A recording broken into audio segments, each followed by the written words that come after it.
Today's episode is all about Georgia's rapidly growing automotive and EV manufacturing sector.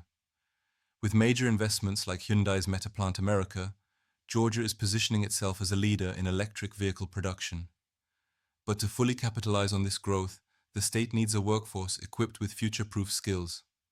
Enter EON Reality's AI Academy for Income, Automotive, EV Track, a revolutionary training program designed to equip Georgians with the skills needed for this next-generation mobility revolution. Exactly. The AI Academy for Income isn't just another training program. It's a transformative ecosystem.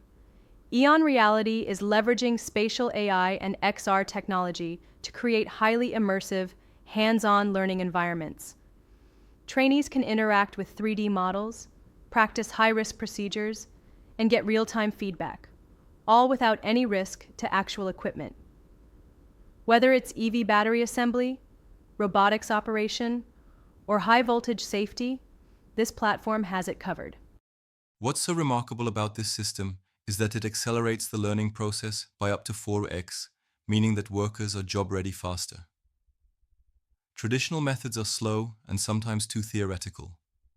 But with EON Reality's platform, trainees gain practical, hands-on experience while being guided by AI-powered mentors in real time.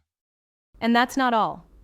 The platform uses real-time data and interactive avatars to guide learners, allowing them to build their skills in a way that's never been possible before. Whether it's learning to handle EV batteries safely or programming robotic systems, workers are equipped with the skills they need to hit the ground running and contribute immediately. This initiative is exactly what Georgia needs to keep pace with the massive investments in the state's automotive sector, like Hyundai's $5.5 billion MetaPlant in Savannah. EON Reality is helping Georgia create a highly skilled workforce that can operate and maintain cutting-edge technology from day one, ensuring the state remains at the forefront of the EV revolution. It's not just about getting the training done. It's about creating a future-ready workforce that's AI-equipped and able to handle the technologies of tomorrow. Georgia is positioning itself as the leader in automotive and EV manufacturing. And EON Reality is playing a pivotal role in making that happen. Thank you for joining us on yet another deep dive. And remember, keep learning, keep exploring, and keep diving deep, everyone.